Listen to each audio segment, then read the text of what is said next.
सबको हरे कृष्णा, धन्यवाद प्रणाम।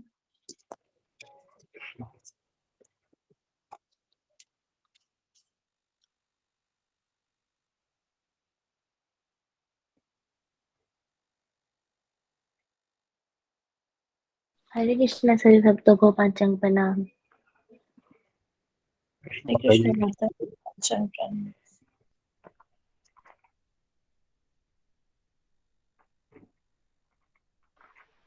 सभी भक्तों को हरे कृष्णा पंचांग प्रणाम। हरे कृष्ण माता जी।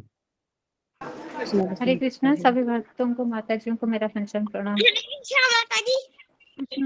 प्रतिमा माता जी पांचांग प्रणाम।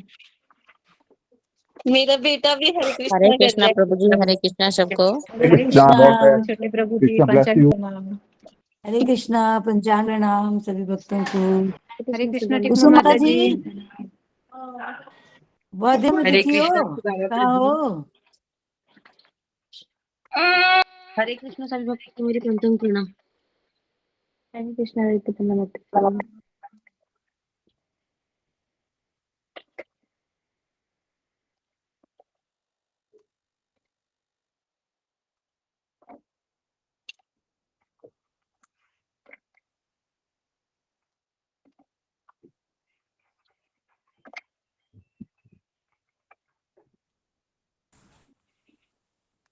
हरे कृष्णा सभी भक्तों को पंचांग प्रणाम।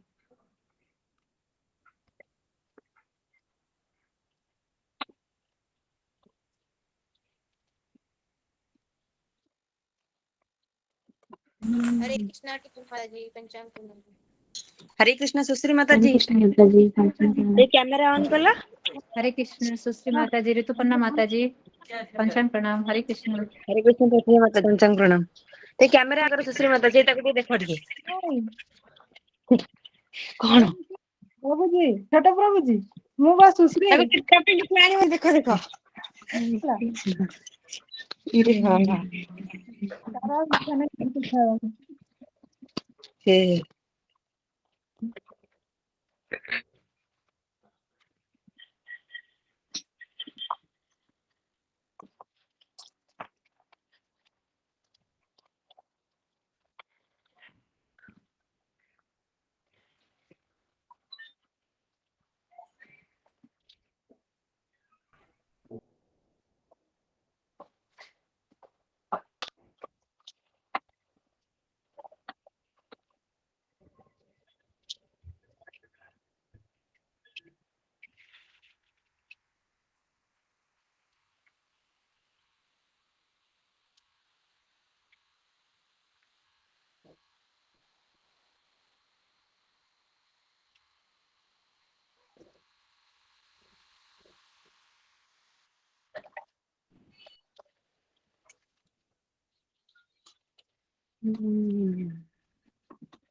आज किसका है? हरसिंह आरती किसकी है? नरसिंह आरती हरे कृष्ण माता जी, मेरा है सर। आपका है प्रतिभा माता जी? जी माता जी। हाँ तो टाइम तो हो गया है ना, शुरू करना जी चाहिए ना। मैं सोच रही थी कोई आएगा तो बोलेगा कृष्ण मोहन प्रभु जी से ऐसा करते हैं। मोहन प्रभु जी है नहीं अभी, है ना? जी। तो मैं शुरू करूँ माता जी? हरे कृष्णा। गुरु जी ने तो टाइम से कहा शुरू कर लेना चाहिए ना। वही वही हाँ तो कोई आप कर आए सकते नहीं। हो। और हरे बाकी कृष्ण, अशोक धन्यवाद चावला प्रणाम। प्रभु जी बताएं करें क्या जी जी धन्यवाद माता जी। सब श्री श्री भक्तों की। श्री श्री सर्व नमो विष्णु पादाय कृष्ण पृष्ठाय भूतले श्रीमते भक्ति वेदांत स्वामी नीति नामिने नमस्ते सारस्वते देवे गौरवाणी प्रचारिणे निर्विशेष शून्यवादी पाश्चात्य देशतारिणे श्री श्री सर्व विघ्न विनाशक सुनुचन देव भगवान की जय। नमस्ते नरसिंहाय प्रह्लादलाददायिने हिरण्यकशिपूर्वसः शिलटङ्कनखालये इतो नरसिंहा परतो नरसिंहा जतो जतो जामि ततो नरसिंहा बहि नृसिंहा हृदये नृसिंहा नृसिंहमदिं शरणं प्रपदे तव करकमलबरे नखाम् अद्भुतशृङ्गाम् दलिता हिरण्यकशिपु तनुभिङ्गाम् केशवधृत नरहरिरूपम् जय जगदीश हरे जय जगदीश हरे जय जगदीश हरे जय नरसिंहदेव जय नरसिंहदेव नरसिंहदेव जय नरसिंहदेव जय प्रहलाद महाराज जय प्रहलाद महाराज प्रहलाद महाराज जय भक्त प्रहलाद जय जय प्रभुपाद प्रभुपाद प्रभुपाद जय जय प्रभुपाद जय जय गुरुदेव गुरुदेव गुरुदेव जय जय गुरुदेव निताय गौर हरि बोल हरि बोल हरि बोल निताय गौर हरि बोल निताय बोल श्रीनाथ प्रेमानंदे हरि हरि बोल। हरे कृष्ण सभी भक्तों को कृष्ण हरे कृष्ण हरे कृष्ण बहुत सुंदर बात है, हरे बहुत कृष्णा, सुंदर। बहुत सुंदर माता जी, बहुत सुंदर। हरे कृष्ण माता जी हरे कृष्णा, हरे कृष्ण बहुत पंचांग सुंदर, बहुत बहुत सुंदर सुंदर। माता जी हरे कृष्ण सभी भक्तों को पंचांग प्रणाम हरे कृष्ण सभी हरे भक्तों को कृष्ण हरे माता जी कृष्ण सभी पंचांग भक्तों प्रणाम। को हरे हरे कृष्ण कृष्ण सभी भक्तों पंचांग को प्रणाम पंचांग हरे प्रणाम। कृष्ण सभी भक्तों को सभी भक्तों को हरे पंचांग कृष्ण हरे कृष्णा सभी कृष्ण सभी माता सभी प्रभु जी को मेरा पंचांग प्रणाम हरे कृष्ण हरे हरे कृष्ण नित्य कृष्णा, माता जी हरे कृष्णा पंचांग माता प्रणाम जी। हरे कृष्ण अशोक प्रभु जी पंचांग प्रणाम हरे कृष्ण सुधा हरे माता जी कृष्णा माता पंचांग जी। प्रणाम कृष्णा हरे कृष्णा सभी भक्तों को पंचांग प्रणाम। हरे कृष्णा हरे कृष्ण हरे कृष्ण हरे कृष्णा हरे कृष्णा कृष्ण कृष्ण हरे हरे। हरे हरे कृष्ण गुरु जी पंचांग प्रणाम हरे कृष्ण जी, पंचांग प्रणाम। हरे कृष्ण पंचांग प्रणाम सभी भक्तों को पंचांग प्रणाम पंचांग प्रणाम। सभी वैष्णव को पंचांग हरे हरे कृष्णा कृष्ण गुरु जी, पंचांग प्रणाम। हरे कृष्णा हरे कृष्णा हरे कृष्ण हरे कृष्ण गुरु जी। पंचांग प्रणाम गुरु जी, पंचांग हरे प्रणाम। कृष्णा हरे कृष्णा हरे कृष्ण गुरु जी पंचांग प्रणाम हरे हरे कृष्ण कृष्णा हरे कृष्ण। कृष्ण पंचांग प्रणाम गुरु जी। न्यू डिवोटी ज्वाइन किए हैं विद्या पित्तल और सुधांशु साहू। ठीक है।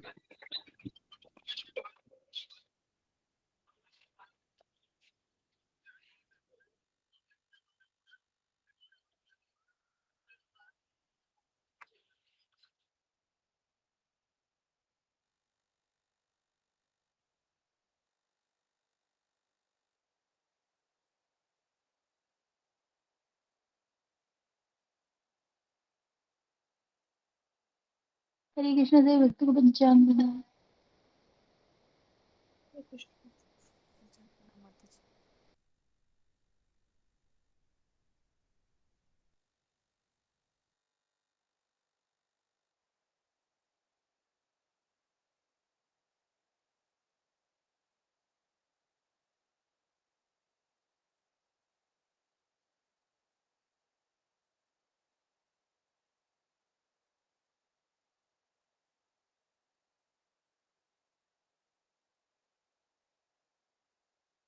हरे कृष्ण सभी भक्तों को पंचांग प्रणाम हरे कृष्ण जी माता जी सभी भक्तों को मेरा पंचांग हरे प्रणाम। कृष्ण हरे कृष्ण हरे माता जी कृष्ण माता जी पंचांग प्रणाम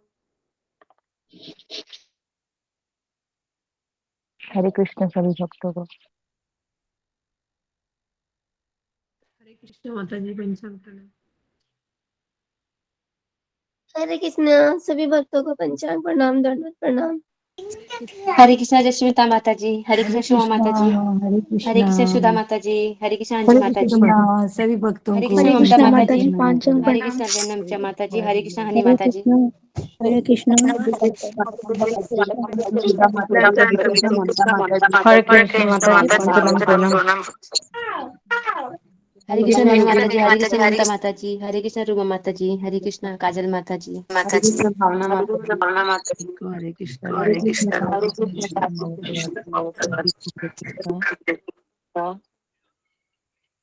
हरे हरे कृष्ण रुमा माता जी, पंचांग प्रणाम। हरे कृष्ण।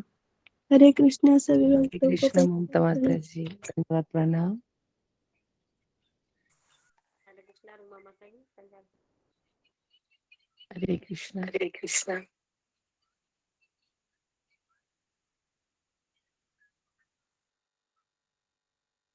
ओके, हरे कृष्णा। ओम अज्ञानतिमिरन्धस्य ज्ञानाञ्जनशलाकया जी हरे कृष्ण चक्षुरुन्मिलितं गुरु जी, हरे पंचांग प्रणाम। हरे कृष्ण। हरे कृष्णा गुरु जी हरे पंचांग कृष्ण गुरु जी, प्रणाम। पंचांग हरे प्रणाम। कृष्ण गुरु जी, पंचांग हरे प्रणाम। कृष्ण गुरु जी हरे कृष्ण पंचांग प्रणाम। हरे कृष्ण जी हरे कृष्ण। ओके, ओम अज्ञानतिमिरन्धस्य ज्ञानाञ्जनशलाकया चक्षुरुन्मिलितं येन तस्मै श्री गुरुवे नमः। जय श्री कृष्ण चैतन्य प्रभु नित्यानंद श्री अद्वैत गदाधर श्रीवासादि गौर भक्त वृंद।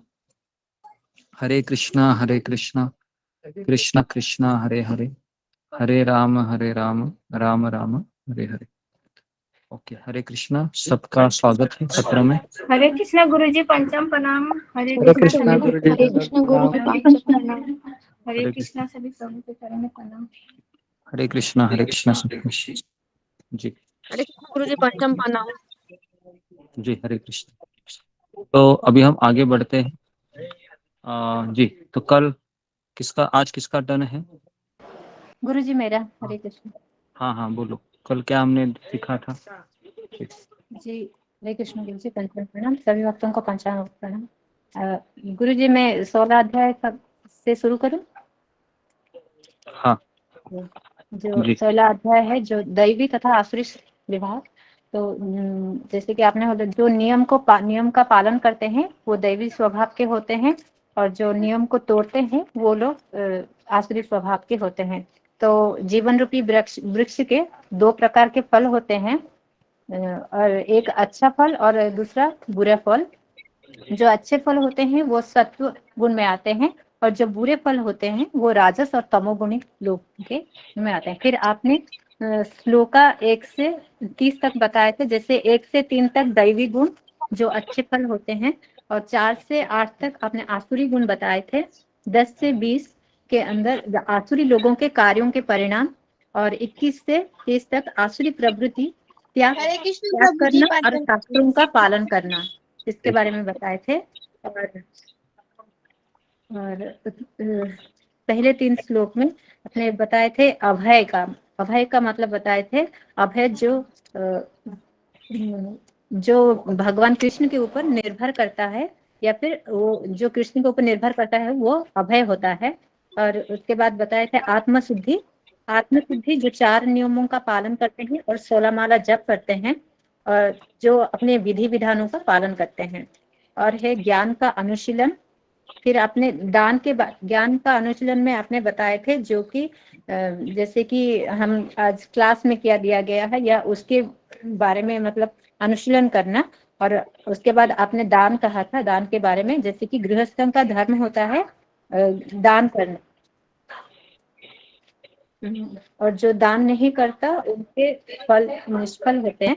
और उसके बाद आपने बताए थे दमश्च आत्मसंयम में आपने बताया था, जैसे कि गृहस्थाश्रम में जो होते हैं सिर्फ भगवान के भक्त हेतु संतान उत्पन्न करने के लिए मतलब ये करते हैं। और उसके बाद आता है यज्ञश्च, जो कि हरिनाम संकीर्तन है, जो कि कलयुग का धर्म है, और हरिनाम का संकीर्तन ही यज्ञ है। और उसके बाद आया था वेद अध्ययन, जैसे कि भागवत गीता भगवत और इस शास्त्रों का अध्ययन जो करता है। उसके बाद आता है तपस्या। तपस्या 3 रूपी होता है, शरीर से, मन और वाणी के द्वारा। शरीर से जैसे कि हम सुबह जल्दी उठना, वो शरीर की तपस्या है। मान अपमान वो हाँ, मान अपमान मतलब दूसरों को सम्मान देना, और दूसरों को सम्मान देना और खुद मतलब सम्मान की अपेक्षा ना करना, ये मन की तपस्या है। और वाणी की तपस्या जैसे आपने बताया था, मीठी बातें बोलना, जो दूसरों मीठी बातें बोलना।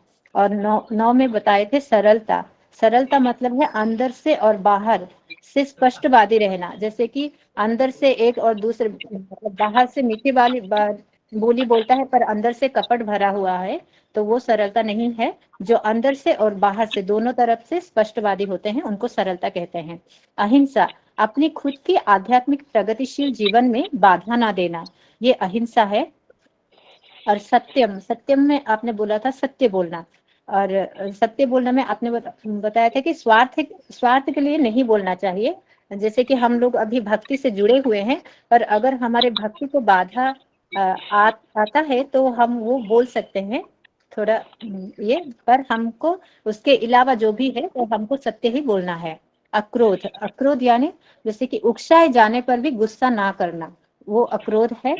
त्याग, त्याग जैसे कि वस्तुओं जो कृष्ण की सेवा में हर वस्तु को कृष्ण की सेवा में लगाना है, और जो कृष्ण की सेवा में नहीं आता है उसको त्याग करना है। जो कृष्ण की सेवा में बाधा देता है उसको त्याग करना है, ये त्याग है। शांति, शांति मतलब उत्तेजित ना होना या समभाव रखना, उत्तेजित ना होना या समभाव रखना, ये शांति में आता है। और अपैशुनम जैसे कि अनावश्यक छिद्रान्वेषण से अरुचि, मतलब दूसरों में दोष ना देखना, ये अपैशुनम है। और दया में आपने बताए थे कि सभी जीवों को कृष्ण,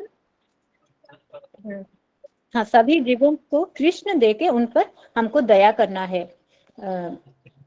और उसके बाद आता है अलोलुप्त्वम, जैसे कि लोभ से मुक्ति। हम सबको भक्ति के लिए लोभी होना चाहिए। और उसके बाद आता है भद्रता, और भौतिक लोभ से भी मुक्ति होना चाहिए। भद्रता में सभी जीवों के प्रति समान व्यवहार करना और सभी में कृष्ण को देखना, यह भद्रता है। लज्जा, कोई गर्हित कार्य ना करना, मतलब जो कोई गर्हित काम ना करता है मतलब उसको लज्जा कहते हैं। और संकल्प, संकल्प में आपने बताए थे असफल होने पर भी दृढ़ता रहना या आशावादी रहना। जैसे कि हम मतलब गुरु के आज्ञा का पालन नहीं कर पा रहे हो, फिर भी हमको ये आशावादी रहना है जैसे कि हम गुरु का आज्ञा पालन कर सकें। और इसमें आप इसके बाद आता है संकल्प में आपने एग्जाम्पल दिया था, उदाहरण दिया था, जैसे सबरी माता और खटवांग राजा और मुकुंद दत्त। सबरी माता जैसे कि वो अपने गुरु की आज्ञा का पालन करते हुए अपने उसको निभाते हुए वो अपने संकल्प पर अड़ी रही और अपने आखिरी तक वो राम जी की अपेक्षा करती रही। और इसके बाद तेज है, तेज यानी बल, जो कि जरूरतमंद की रक्षा करना। और ये तेज जो होता है वो क्षत्रियों में ज्यादा पाया जाता है। और उसके बाद आता है क्षमा, क्षमा मतलब जैसे कि दूसरों की अपराध को क्षमा करना। वो क्षमा सबके लिए संभव नहीं होता है, जो दूसरों को क्षमा कर देते हैं वो बहुत ही अच्छे होते हैं। उसके बाद आता है धैर्य, जिससे किसी भी परिस्थिति में हमें 16 माला का जप करना है, इसको धैर्य कहते हैं, धैर्य है। और उसके बाद आपने बताए थे सोचम, सोचम यानी जो मन की शुद्धता, जैसे कि हम हरि नाम का जाप करते हैं।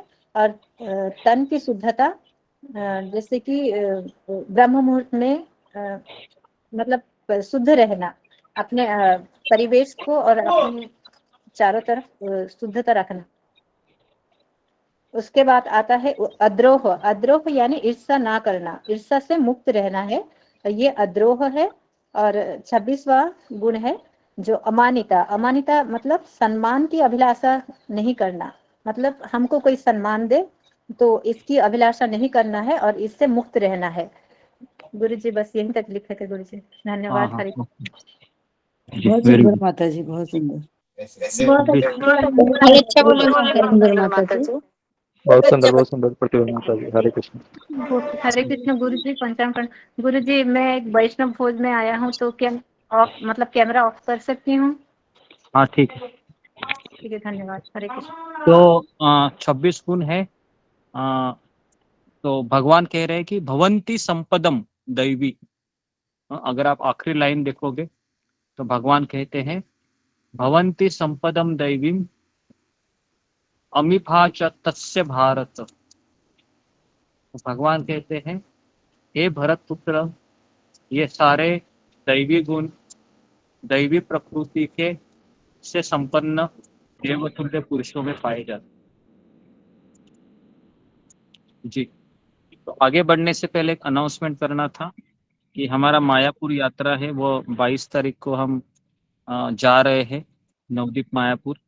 तो जिन भक्तों को आने की इच्छा है वह राधिका माता जी से संपर्क करें। और 15 दिन बचे हैं, जिनकी इच्छा है वो आ सकते हैं। और राधिका माता जी का कांटेक्ट नंबर है, कोई चैट बॉक्स में शेयर कीजिए तो ताकि उनसे संपर्क कर सकते हैं आप। और सुबह के सत्र में हम नवदीप धाम के बारे में आपको बताएंगे, है ना, कि नवदीप धाम में सारे धाम पाए जाते हैं, द्वारिका, जगन्नाथपुरी, वृंदावन, ऋषिकेश, द्वारिका और जितने भी भारत में तीर्थ क्षेत्र है सारे तीर्थस्थली नवदीप मायापुर में निवास करते हैं। तो अगर किसी को सारे धाम यात्रा का फल चाहिए तो वह एक यात्रा करके वह सारे फल को प्राप्त कर सकता है। तो नवदीप है पर ये यात्रा है, हमने दिसंबर में अनाउंसमेंट की थी। गीता सत्र में इसका ज़्यादा अनाउंसमेंट नहीं होता है। तो अगर कोई भक्त आना चाहते हैं तो आप संपर्क राधिका माता जी से कर सकते हैं, ओके, या फिर मुझसे संपर्क कर सकते हैं अगर आपको उत्तर नहीं आता है तो अभी हम आगे बढ़ते हैं। श्लोक क्रमांक 4 से लेके श्लोक क्रमांक 8 तक भगवान आसुरी संपदा, असुरों के गुण के बारे में वर्णन करेंगे। कई बार हमको लगता है कि असुरी गुण कौन से होते, तो भगवान अभी खुद अपने मुंह से इन असुरों के गुणों का वर्णन करेंगे। तो चौथा श्लोक, 5वां श्लोक, 6ठा श्लोक और 7वां श्लोक अभी हम बोलेंगे, ठीक है। तो जी, किनके पास भगवत गीता है फिंगर को रेज कीजिए और फिर मैं नाम बताता हूँ जी।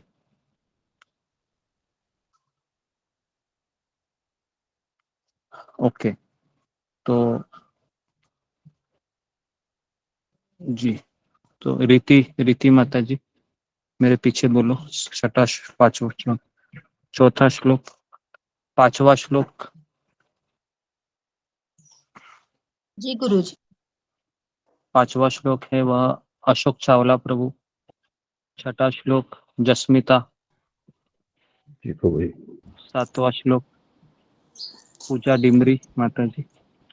और 8वां श्लोक रूमा साहा।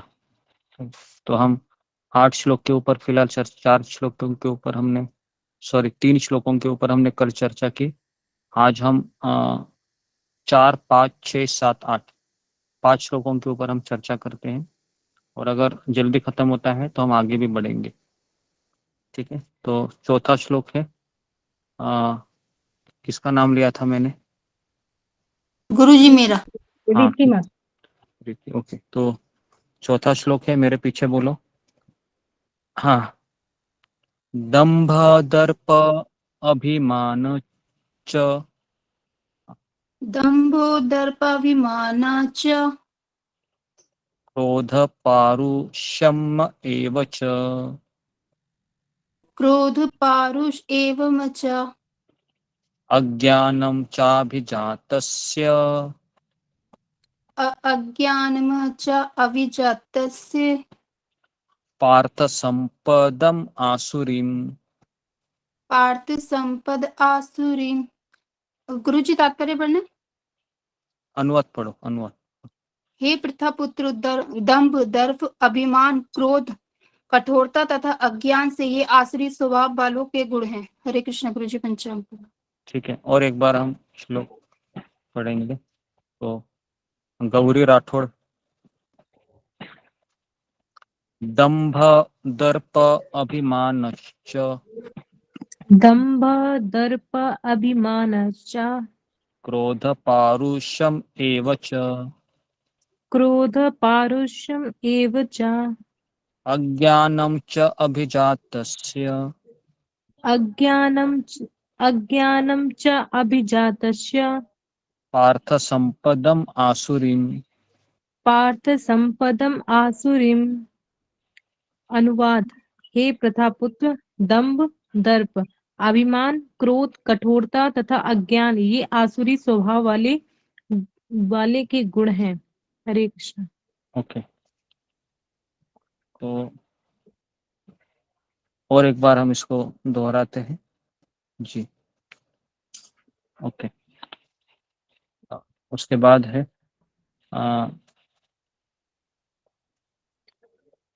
जी धर्मराज जिमरे, आपके पास है भगवत गीता? हे गुरुजी। ठीक है, तो मेरे आप पीछे बोलो। दंभ दर्प अभिमानश्च दंभ दर्भ अभिमानस्य क्रोध पारुष्यम एव च क्रोध पारुष्यम एव च अज्ञानं च अभिजातस्य अज्ञान च अभिमानस्य अज्ञानं च अभिजातस्य अज्ञानं च अभिजातस्य पार्थ संपदम आसुरीम। पार्थ संपरम स आसुरीम। अनुवाद पढ़ो। हे पिता पुत्र, दंभ दर्द, अभिमान, क्रोध, कठोरता तथा अज्ञान ये आसुरी स्वभाव वालों के गुण है। ओके हरे कृष्ण जी। तो अभी पांचवा श्लोक किसको कहा था मैं? जी हाँ, पांचवा श्लोक पढ़िए। दैवी संपत विमोक्षाय देवी संपत विमोक्षाय दैवी संपद विमोक्षाय देवी संपत विमोक्षाय निबंधाय आसुरीमता निबंधाय आसुरीमता निबंधाय आसुरीमता निबंधाय आसुरीमता माशु च संपदम दैवी मां शुचम संपदम देवीं माशु चं संपद दैवी मां शुचम संपदम देवीं अभिजात असि पांडव। अभिजात असि पांडव। हाँ, अनुवाद पढ़ो। दिव्य गुण मोक्ष के लिए अनुकूल हैं और असली गुण बंधन के लिए। हे पांडुपुत्र, तुम चिंता मत करो, क्योंकि तुम देवी गुणों से युक्त होकर जन्मे हो। ओके, नेक्स्ट है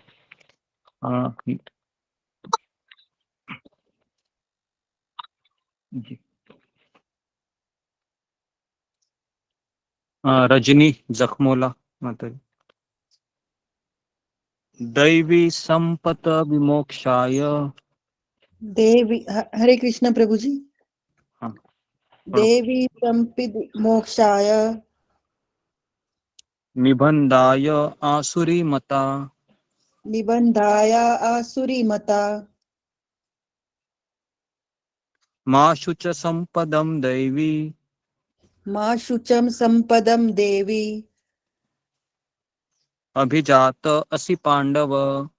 अभिजातो असि पांडव। हाँ, अनुवाद पढ़ो और कैमरा ऑन करो रजनी।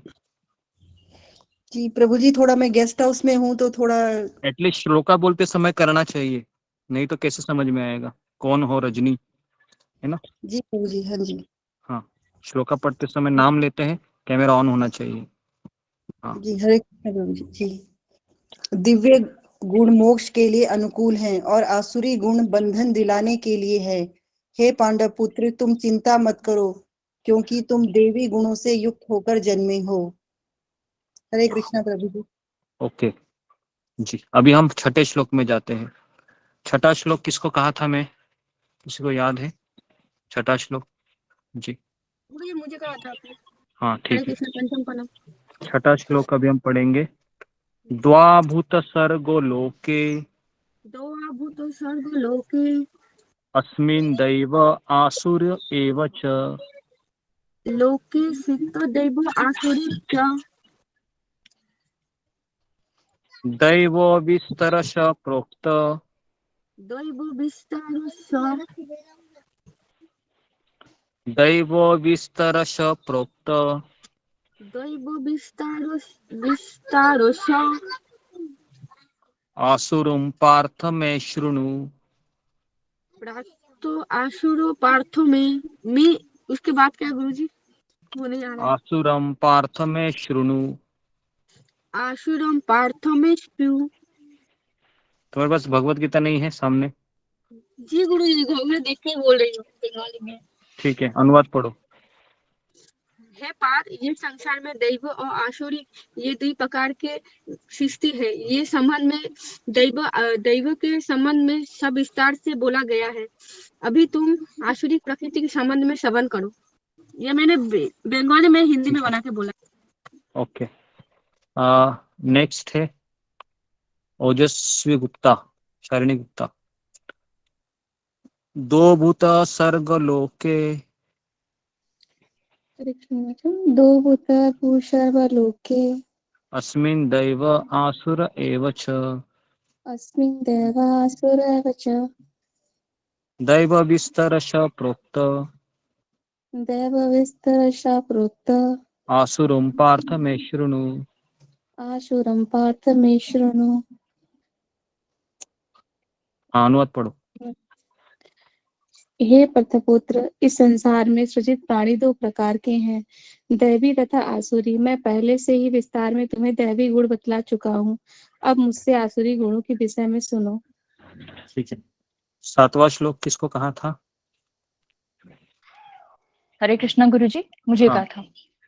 प्रवृत्ति च निवृत्ति च प्रवृत्तिं च निवृत्तिं च जना न विदुरासुरा जना न विदुरासुरा न शौचं नापि चाचारो न शौचं नापि च चारो न सत्यं तेषु विद्यते। न सत्यं तेषु विद्यते। अनुवाद: जो आसुरी हैं वे यह नहीं जानते कि क्या करना चाहिए और क्या नहीं करना चाहिए। उनमें न तो पवित्रता, न उचित आचरण, न ही सत्य पाया जाता है। हरे कृष्ण। ओके, नेक्स्ट है रूबी कुमारी।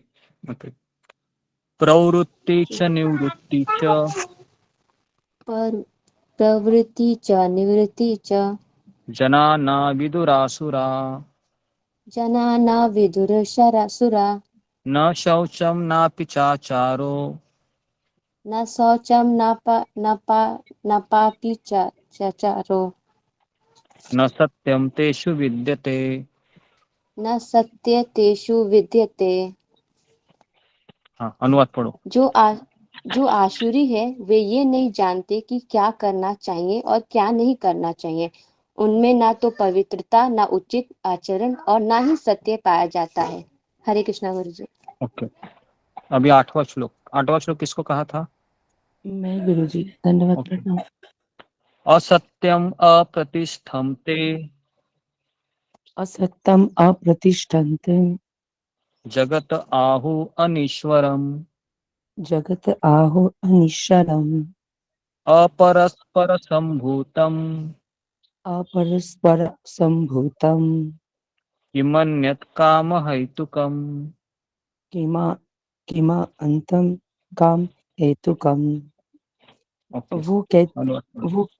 वो कहते हैं कि ये जगत मिथ्या है, इसका कोई आधार नहीं है और इसका नियमन किसी ईश्वर द्वारा नहीं होता। उनका कहना है कि ये कामेच्छा से उत्पन्न होता है और काम के अतिरिक्त तो कोई अन्य कारण नहीं। धन्यवाद जी। उसके बाद अशोक चावला प्रभु। असत्यम अप्रतिष्ठन्ते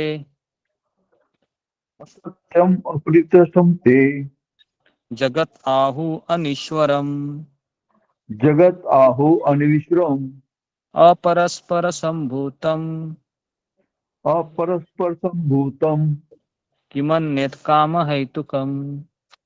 किम अन्यत् काम हेतुकम। वे कहते हैं कि यह जगत मिथ्या है, इसका कोई आधार नहीं है और इसका नियम किसी ईश्वर द्वारा नहीं होता। उनका कहना है कि यह काम इच्छा से उत्पन्न होता है और काम के अतिरिक्त कोई अन्य कारण नहीं है। प्रणाम ओके, गुरु जी। ठीक है। तो अभी हम 4, 5, 6, 7, 8 ये 5 श्लोकों में देखेंगे कि दैवी आसुरी का गुण बताया है। कल हमने देखा था 1, 2, 3 में दैवी गुण देखे थे और अभी हम देखेंगे आसुरी गुण और आपको पता चलेगा मेरे में कौन से गुण है अभी। ठीक है, सब लोग रेडी है? हाँ, तो अभी हमको जी समझ गुरु में जी। आएगा कि कौन से गुण है ना, मेरे में प्रोमिनेंट है। तो जैसे ही ये दोनों आज का लेक्चर हो जाएगा, फिर आपका होमवर्क रहेगा कि 26 दैवी गुण और ये अभी कम से कम 1, 2, 3, 4, 5, 6, 7, 8 आसुरी गुण है। तो 26 और 8 34 में से कितने है ना मेरे में है वो आपको लिख के बताना है। ठीक है, तो ये आपका होमवर्क रहेगा। ओके, तो अभी हम भगवान के मुंह से सुन रहे हैं। भगवान कह रहे हैं कि दंभ दर्प अभिमान। तो अभी ये 3 शब्द है ना, तो ये थोड़े से लगता है एक ही है लेकिन ये अलग है। पहला है दंभ। दंभ मतलब क्या है? दंभ मतलब अहंकार। दर्प मतलब घमंड। और हाँ, अभिमान मतलब गर्व। ठीक है, तो ये 3 शब्द है। आप देखिए, ऐसा लग रहा है कि ये तीनों शब्द सेम है। कितने लोगों को लगता है कि ये तीनों शब्द सेम है? अहंकार, घमंड, अभिमान, ऐसा लग रहा है कि सेम ही है, बराबर है, लेकिन इसमें फर्क है। तो जी लिखिए गुरु जी। अहंकार। अहंकार का मतलब लिखिए कि पापी होने पर भी, हाँ, पापी होने पर भी धर्म का आडंबर करना, इसको कहते हैं अहंकार। मतलब क्या है कि मैं पापी हूं फिर भी मैं क्या दिखाऊंगा कि मैं कितना पुण्यवान हूं, है ना। तो ऐसे लोग देखते हैं आप मार्केट में, ऐसे बहुत लोग रहते हैं ना अवेलेबल, आपको दिखेंगे कि है तो कुछ नहीं लेकिन ऐसा बोलेंगे कि सबसे बड़ा धर्मात्मा इस संसार में कौन है, तो वो बोलेंगे मैं हूं करके, है ना। तो अहंकार। दूसरा है घमंड। लिखिए, घमंड में लिखिए कि स्वयं की संपत्ति और शिक्षा का अहंकार। स्वयं की संपत्ति या शिक्षा का अहंकार। तो इसमें यह भी हो सकता है कि मेरे पास इतना पैसा है, मैं इतना पढ़े लिखी हूँ, मैं इतना पढ़ा लिखा हूँ, या मेरा शादी है ऐसे घराने में हुआ है जिसका इकलौता बेटा है ना, बहुत मेरा ख्याल रखते। तो ये सारी चीजें घमंड में आ जाती है। ओके। और तीसरा है अभिमान।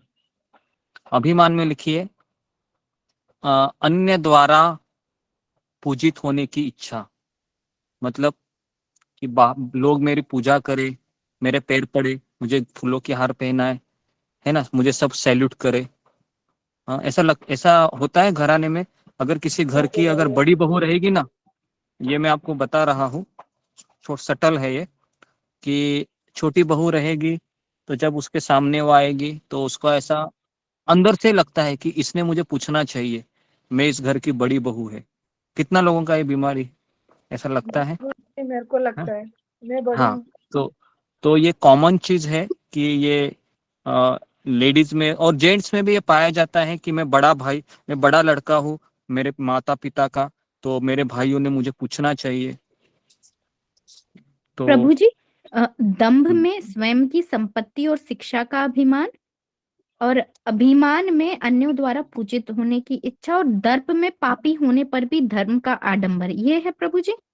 मैं नहीं कंफ्यूज हो नहीं, गई थोड़ी सी। तुम गलत बोली। जी। हाँ, ठीक है, अभी पहले मैं अभिमान को क्लियर करता हूँ।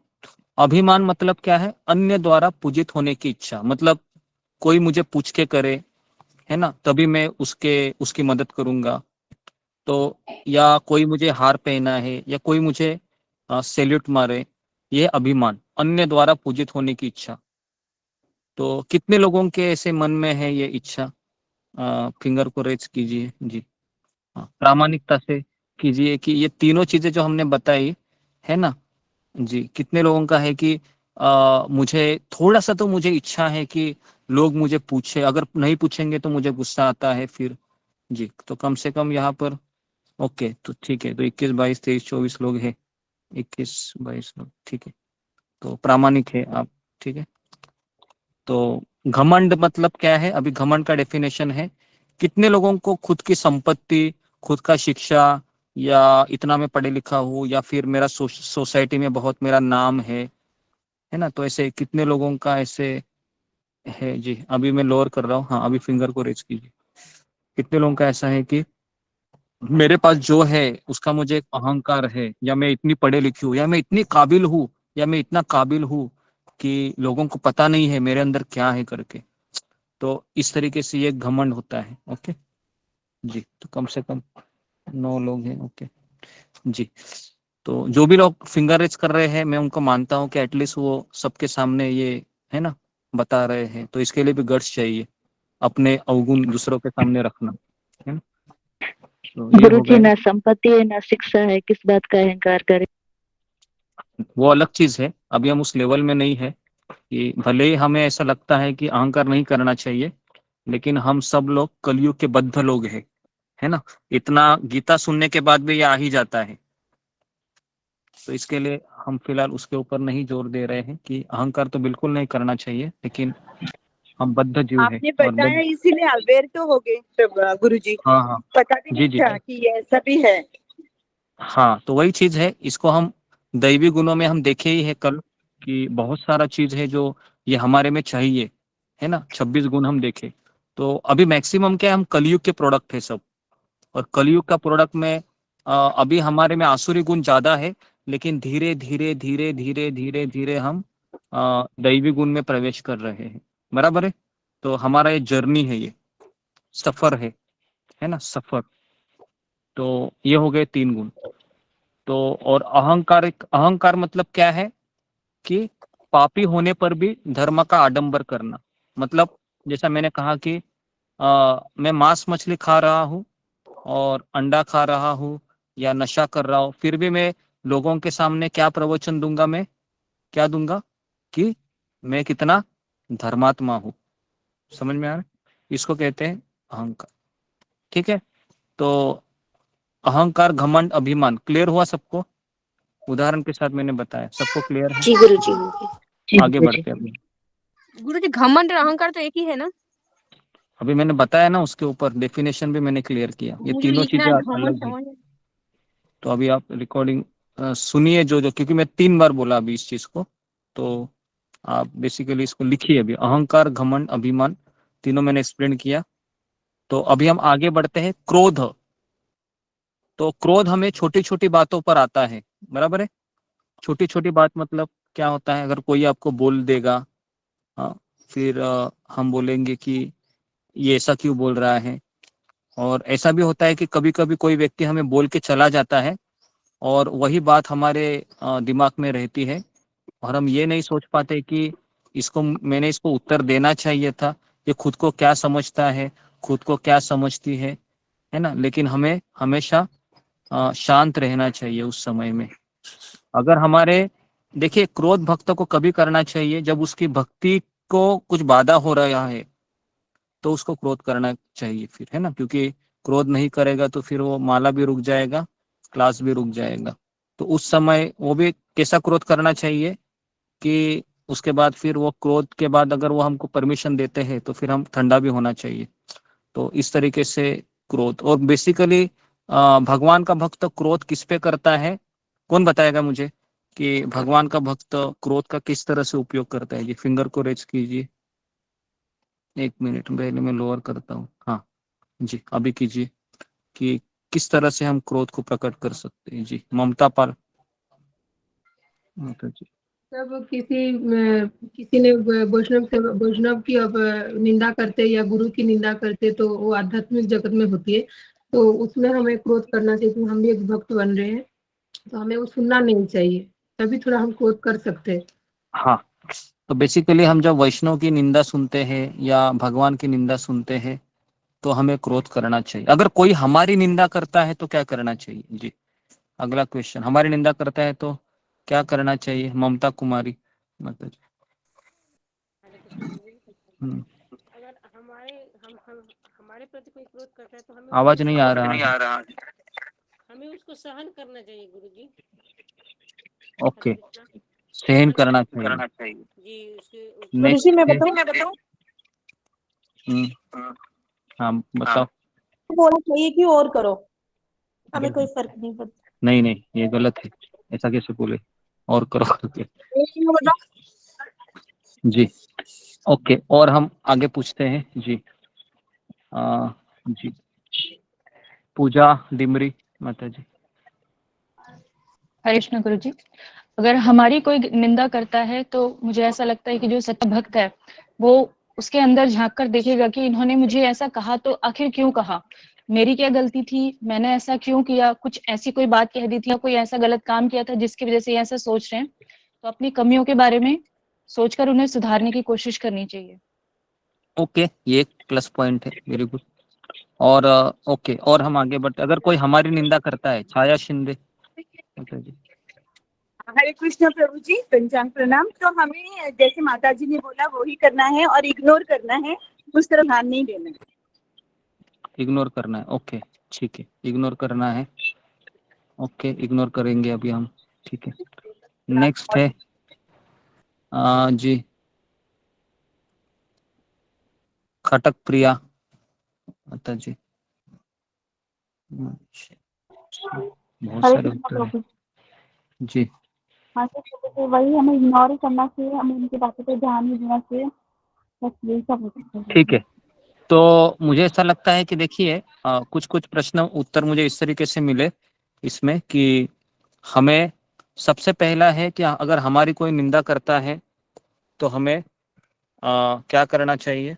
तो हमें बेसिकली सहन करना चाहिए। अभी मेरा ये सवाल है कि हमारी निंदा हम क्यों सहन करेंगे, इसके पीछे क्या लॉजिक होना चाहिए जी। तो मैं वापस फिंगर को डाउन कर रहा हूँ। हाँ, अभी फिंगर को रेस कीजिए कि आप बोल रहे हैं गुरुजी सहन करो, लेकिन कब तक सहन करें हम? सहन करने की भी एक सीमा होती है, बराबर, ये आपका उत्तर रहेगा। लेकिन मैं चाहता हूँ कि हम थोड़ा सा फिलोसॉफिकल उत्तर हम देखेंगे कि क्यों हमें सहन करना चाहिए जी। ओके जी, मंजू सिंह। प्रभु जी, जो हमारी निंदा करते हैं या ये सारी जो चीजें होती हैं ये हमारे कार्मिक संबंधों के कारण होती हैं। तो अगर हम इनको सहन नहीं करेंगे और वो एक बॉल दोबारा फेंक के मारेंगे तो फिर से वो ही चीजें हमारे सामने बारंबार आएंगी। तो इस हाँ, कारण से हमें सहन करना चाहिए ताकि ये कर्म यहीं खत्म हो जाएं और ये आगे हमारे जीवन में हमारे साथ ना चलें। इस कारण से हमें सहन करना चाहिए। ओके ओके, कितने लोग इस उत्तर से सहमत है? वह फिंगर को डाउन कीजिए। सभी लोग सहमत है इसी फिंगर को? ओके, तो मुझे ऐसा लगता है कि जी सभी, तो ये जब चीजें हैं कि मुझे क्यों सहन करना चाहिए, तो इसका सटीक उत्तर ये है कि बॉल हमने ही फेंका है, बराबर है। बॉल तो किसी दूसरे ने फेंका नहीं है, या फिर ये समझने का कि पत्थर है वो मैंने ही फेंका है। पत्थर ये कभी फेंका गया था? पत्थर ये पिछले जन्म में फेंका गया था और अभी वह इस जन्म में मेरे सर के ऊपर टकरा रहा है, लेकिन टकराने के पहले वो किसी के हाथ के द्वारा हो रहा है। और वो हाथ किसका होता है? अक्सर हाथ वो हमारे प्रियजनों का ही होता है। कितने लोगों का ऊपर इसका ये इस्तेमाल हुआ है कि वो हाथ हमारे प्रियजनों का ही होता है?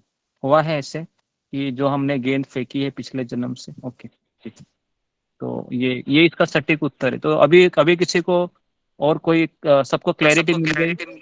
गुरुजी कि ये भी क्यों तो हो सकता सहन है करना गुरुजी चाहिए। गुरुजी ये भी ओके। बताते हैं ना, आप बताते हैं बार बार कि कृष्ण हम भक्त हैं, हम कृष्ण के भक्त हैं, तो कृष्ण हमसे ही ज्यादा आपका आसक्त है। आवाज ही नहीं आता है ममता माता। आप मोबाइल को जरा, है ना, एक बार दिखाइए।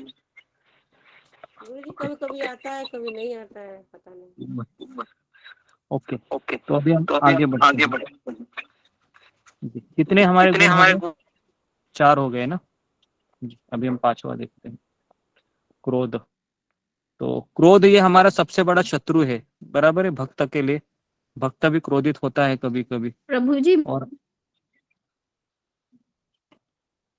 हाँ ना, ये आंसर तो मैंने दे दिया, पर ये इस समस्या से मैं बहुत दुखी हूँ। हाँ, तो इसके लिए भगवान ने ये आंसर आपको बता रहे हैं कि मंजू कह तो रही हो लेकिन करो, ठीक है। हाँ प्रभु करो। जी बहुत कोशिश करती हूँ, है ना, लेकिन इतना मतलब मजबूर हाँ कर दिया जाता है कि मतलब कुछ ना कुछ मुंह से निकल ही जाएगा। खूब हाँ, कोई कोशिश बात करती हूँ नहीं, खुद को दबाने की। कोई बात नहीं। निकलने के बाद प्रभु जी पछतावा मुझसे भी होता है कि ऐसे होता है, जी, कंट्रोल नहीं रहता है प्रभु जी। कितने लोगों का ऐसा होता है कि आखिर 2-4 शब्द निकल ही जाते, बाद में पछताते हैं। कितने लोगों का ऐसा जीवन में होता है, पछताते हैं बाद में, तो हो गया अभी क्या करे, अभी पछताते हैं कि मैंने नहीं बोलना चाहिए था, अभी ये इसी के रट लगाएगा, है ना। और ऐसा ही होता है कि उसी चीज को वो फिर अगले 1 हफ्ता सुनना पड़ता है, बराबर है, तुमने मुझे बोला था, तुमने मुझे बोला था, और वही होता है फिर, है ना। ऐसा ही होता है। तो अभी क्या करें फिर? एटलीस्ट हमारा एक स्टेप है कि ये क्रोध तुरंत नहीं जाएगा। एटलीस्ट हमको भगवान अभी गीता के सत्र के द्वारा हमको ये रियलाइज करवा रहे हैं कि पश्चाताप के स्टेज तक हम आए हैं, ठीक है। ये स्टेज भी अचीव हुआ ना तो भी बड़ी बात है। एटलीस्ट ये तो लग रहा है ना। पहले लगता था क्या कि मैं ही गलत हूँ? ये पहले नहीं लग रहा था। अभी एटलीस्ट ये लग रहा है कि मैं गलत हूँ, पछतावा हो रहा है, तो आप कहीं ना कहीं एडवांसमेंट कर रहे हैं, ठीक है ना। एडवांसमेंट हो रहा है, तो आप ऐसा मत सोचिए कि नहीं हो रहा है, ठीक है। हाँ, ऑफ कोर्स क्रोध पूरी तरीके से जाने के लिए अभी आपको क्या लगता है कि 2-4 गीता क्लास सुन के हो जाएगा? नहीं 2-4 होगा। गीता क्लास सुन के नहीं होगा। तो कम से कम इसके लिए आपको फाइट करना होगा 1 साल 2 साल, 1 साल 2 साल भी नहीं, जिंदगी भर का ये रहता है ना। तो ऐसा ही जाएगा नहीं तुरंत। ओके, ठीक है, 4 हो गए। हरे कृष्णा गुरुजी, मेरी आवाज आ रही है? हाँ अभी आ रहे, अभी आप थोड़ा सा हाँ म्यूट करो। देख, 5वां है पारुष्यम एवच। पारुष्यम एवच मतलब निष्ठुरता। निष्ठुरता मतलब दूसरों पर असभ्य भाषा का प्रयोग। हाँ, ये भी कभी होता है पता है, जब क्रोध आता है ना, तब हम आगे पीछे देखते नहीं है, फिर मायका ससुराल सब निकलता है, बराबर है। बराबर है, फिर सब निकलता है ना। जैसे जैसे जैसे जैसे जैसे जैसे जैसे जैसे फिर दिन जाते हैं, साल जाते हैं, दोनों एक साथ रहते हैं, है ना। फिर बच्चे भी देखते हैं कि अरे मेरी माँ तो उसका ससुराल निकाल रही है, मेरे पिताजी भी निकाल रहे हैं। फिर वही देखते देखते बच्चा बड़ा होता है और वो भी शादी करता है, तो वो भी फिर ऐसे ही बिहेव करता है ना। वो भी फिर सेम परंपरा फिर चलती ही रहती है फिर, है ना, बराबर है। तो इसके लिए हमें ना ये असभ्य भाषा का प्रयोग एटलीस्ट छोड़ देना चाहिए, क्योंकि हम भक्त हैं, हम माला कर रहे हैं। तो अगर आपको ऐसा लग रहा है कि अभी मेरा माइंड का कंट्रोल निकल रहा है और अभी मैं असुर बनने जा रही हूँ या असुर बनने जा रहा हूँ, तो आप अपने आप को रोक लीजिए और वहां से निकल जाइए, है ना। और फिर भी ऐसा कितने लोगों के साथ होता है कि हम निकल तो जाएंगे, लेकिन वो अंदर की भड़ास किसके ऊपर निकालू अभी मैं, बराबर है। कितने लोगों का ये रहता है प्रॉब्लम कि मैं निकल तो जाऊंगा, लेकिन अंदर की भड़ास क्या करूँ अभी उसका, है ना। तो तो अंदर की भड़ास अगर आप अंदर ही रखेंगे तो फिर अलग अलग बीमारियां भी होती है ना। आपको पता है कौन से व्यक्ति को बीमारी नहीं होती है ज्यादा? जो अपने इमोशन को एक्सप्रेस करता है, अपने भावनाओं को, है ना, बाहर वो एक्सप्रेस करता है ना। तो ऐसे लोग हमेशा मस्त रहते हैं। और जो लोग अंदर के अंदर ही दबा के रखते हैं, है ना, फिर उनको अलग अलग मानसिक बीमारियां होती है। लेकिन अभी हम शास्त्र पढ़ रहे हैं, गीता पढ़ रहे हैं, तो हमें समझना चाहिए कि मेरे दुखों का जिम्मेदार कौन है, बताइए। हम मैं खुद हैं। मैं खुद हूँ प्रभु जी, मेरे पुराने कर्म है।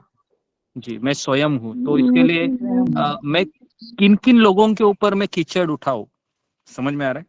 किन किन लोगों के ऊपर मैं कीचड़ फेंकूं, क्योंकि मैं ही मेरे कृष्ण को छोड़कर यहाँ पर आ गया, बराबर कि नहीं? मैं ही मेरे कृष्ण को छोड़कर यहाँ आ गया, अभी क्या करे। तो ये हो गया निष्ठुरता। छठा है अज्ञानता। लिखिए अज्ञानता। अज्ञानता में लिखिए कि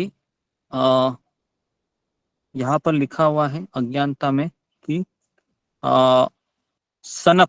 सनकवश सारे कार्य करते रहना अपनी इच्छा के अनुसार, किसी को प्रमाण मानना ही नहीं, अपने ही मन से काम करते रहना, इसको कहता है अज्ञानता बेसिकली। ओके, तो ये हो गए आसुरी गुण। ठीक है, तो ये आसुरी गुण तभी से प्राप्त करते हैं जब हम अपनी माताओं के गर्भ में होते हैं। कौन मुझे बताएगा महाभारत का उदाहरण? चलो अभी मैं आपको, कि जिसकी माँ ने थोड़ा समय के लिए ईर्ष्या किया था और बच्चा ऐसे आया कि वो जिंदगी भर ईर्ष्या ही करते रहा। हाँ जी, तो फिंगर को रेस कीजिए, मैं आपके पास आता हूँ। हाँ अभी कीजिए, लोअर किया है जी। ऋतु रानी, हाँ, उसके बाद गुरलीन, दुर्योधन। हाँ दुर्योधन की माँ गुरुजी, हाँ दुर्योधन के माइक ऑन करना भूल गई, दुर्योधन की माँ। जी जी। तो ओके, तो इसके अलावा और किसी को और एक आंसर पता है या केवल दुर्योधन की माँ के बारे में है? जी, शिशुपाल। शिशुपाल है गुरुजी। शिशुपाल की माँ नहीं। शिशुपाल। ओके, शिशुपाल की माँ। ओके, शिशुपाल की माँ के बारे में मैं सुनना चाहूंगा जी। सुधा गुप्ता माता जी बोलो, क्या किया था शिशुपाल की माँ ने? शिशुपाल की माँ ये वासुदेव की बहन ही थी हाँ मेरे। नहीं, मैं वो नहीं बोल रहा हूँ, मैं ये बोल रहा हूँ कि उसने क्या किया था उन्होंने कि ये सोचा था कि मेरा बेटा बहुत वीर बने, बहुत वीर रहे और उसको खूब अस्त्र की विद्या सीखे और सबसे महान बने, वीरता का उसको गुण मिले। पता नहीं गुरुजी, क्षमा करना, मुझे ज्यादा नहीं पता हाँ इसके बारे में। ठीक है। शिशुपाल के बारे में किसको पता है? शिशुपाल कैसे आए, मुझे थोड़ा सा जानना है, क्योंकि मैं भी थोड़ा सा ऐसे अनेवर हूँ। हाँ जी, तो जी नेहा तिवारी। गुरुजी वो मुझे इतना मुझे पता नहीं है, पता। तो शिशुपाल जी का जब जन्म हुआ था, वो रो नहीं रहे थे, बोले जिसको जिसका चेहरा देख के रोशनी उसके द्वारा की मृत्यु होगी। तो फिर वो पूछने की भूख या कुछ दे दो, से वरदान मांगा था कि तुम इसे मतलब नहीं मारोगे करके। तो उन्होंने बोले कि मैं इसकी 100 गलतियां माफ करूंगा और एक बार में, और ऐसा नहीं कि पूरे जीवन का मिला के 100, जब भी कभी ये एक साथ 100 मतलब 100 गलती करेगा तभी मैं इसको मतलब वध करूंगा। और जैसे कि आज 70 किया, फिर कल 80 किया, फिर ऐसा जोड़ के नहीं, जब कभी एक टाइम पे ये 100 गलती एक साथ करेगा तभी मैं इसका वध करूंगा। ये वाला बस मुझे पता है, मुझे पता नहीं नहीं नहीं, आप। ये वाला अलग है। ठीक है, माँ तो के अभी बारे में मैं, कुछ पता नहीं प्रभु जी। हाँ जी, तो इसके लिए आप अंधेरे में बाण मत मारिए। ठीक है, ओके। तो मुझे इतना पता है कि गांधारी का जो केस है ना, कि आपको पता है ना कि गांधारी का कभी हुआ था जब कुंती को पुत्र होता है, पता है ना? कुंती को युधिष्ठिर महाराज होते हैं, तो गांधारी क्या करती है कि अपने ही कोख को मार देती है, गर्भ को अपने हाथों से। क्यों मारती है? क्योंकि मेरा बच्चा पहले आना चाहिए था ताकि वो कुरु सम्राट का राजा बने। क्लियर है कि किस तरह से वो ईर्ष्या हुई थी, है ना? और ईर्ष्या प्रोमिनेंट किस में होती है? मैंने बताया था, वह लेडीज में होती है, लेडीज में। ठीक है, और इसके लिए ये जो बच्चा जो आया दुर्योधन, वो कैसे आया? इतना ईर्ष्यालु था वो पांडवों के प्रति कि हमेशा वो एक, जब उसको पता चला कि पांडव लोग खुशी से रह रहे हैं, कहाँ पर? इंद्रप्रस्थ में, तो वह इतना बेचैन हो गया कि वो सोच ही नहीं सकता था कि कैसे ये अर्जुन खुश है ना? तो इतनी ईर्ष्या डेंजरस होती है ना? तो ये हो गया गुण। तो ये ईर्ष्या, ये सब चीज है, असुरी गुण है। तो कितने लोगों का ऐसा ये प्रॉब्लम है कि कभी कभी कंपनी में काम करते हुए, पड़ोसी से बातें करते हुए, या रिश्तेदारी में कभी कभी ईर्ष्या हो जाती है जी। कितने लोगों का ये प्रॉब्लम है? हाँ, फिंगर को रेज कीजिए। ईर्ष्या, ईर्ष्या जी, ओके ओके ओके ओके, हो रहा है जी, ओके, गुरुजी ये बहुत पहले प्रॉब्लम नहीं होता है। है जी। तो ईर्ष्या गुरुजी पहले होती थी, अब नहीं होती है। अब नहीं होती है, ऐसा कोई बोल ही नहीं सकता है। सुधा कम माता हो जी, गया है गुरुजी, है होता ना? है पर कम हो गया है। नहीं, हाँ कम होती है, कम होती है। कम हो अब जाती ज्यादा है। मिलना जुलना नहीं है तो होती नहीं है ज्यादा की। हाँ, ज्यादा मिलना जुलना नहीं है। आप मंदिर में आइए और यहाँ पर बहुत सारे माता जी ना गार्लैंड बनाती है भगवान के लिए, उनके साथ रहिए।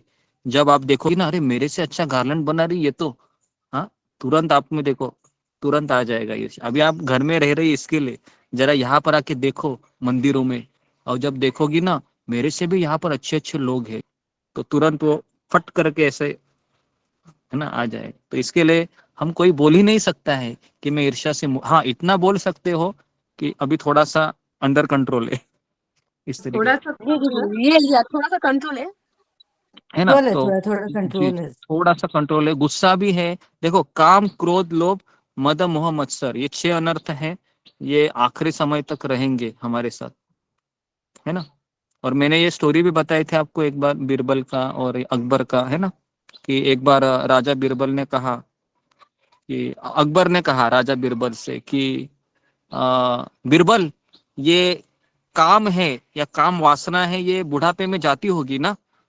तो बीरबल कहता है, नहीं, बुढ़ापा इस काम वासनाएं बिल्कुल नहीं जाती है। तो फिर अकबर कहता है कि नहीं, मुझे ऐसा नहीं लगता है। बीरबल बोलता है, ठीक है, तो मैं आपको इसका उदाहरण दिखा देता हूँ। तो कल हम एक व्यक्ति को मिलने जाएंगे आपके राज्य के, जो अभी बहुत बूढ़ा है और मरणासन्न अवस्था में है, और साथ में आपकी बेटी को भी आप लेना। तो इस तरीके से राजा अकबर, बीरबल और अकबर की बेटी तीनों उस व्यक्ति को मिलने जाते हैं, और वो सोया हुआ रहता है। जैसे ही बीरबल आता है अंदर और कहता है उसका नाम लेके कि देखो, तुमको मिलने के लिए कौन आया है, सम्राट अकबर आया है। तुरंत वो आंखें खोलता है, और आंख कहाँ जाती है? उसकी बेटी के पास जाती है। समझ में आ रहा है?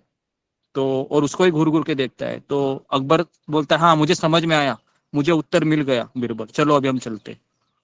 समझ में आया?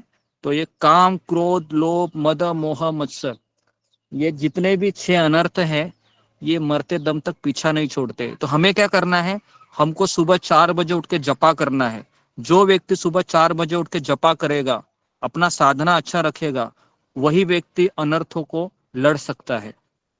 नहीं तो अनर्थों को हम नहीं लड़ सकते, हम घायल हो जाएंगे। होते हैं कि नहीं घायल? आप देखो, जब जिस दिन आप जपा नहीं करोगे ना, उस दिन देखो आपको वो अनर्थ यहाँ से भी फाइट मारेंगे, यहाँ से भी मारेंगे, ऊपर से भी मारेंगे, नीचे से भी मारेंगे, एकदम बेहाल होके छोड़ देंगे आपको।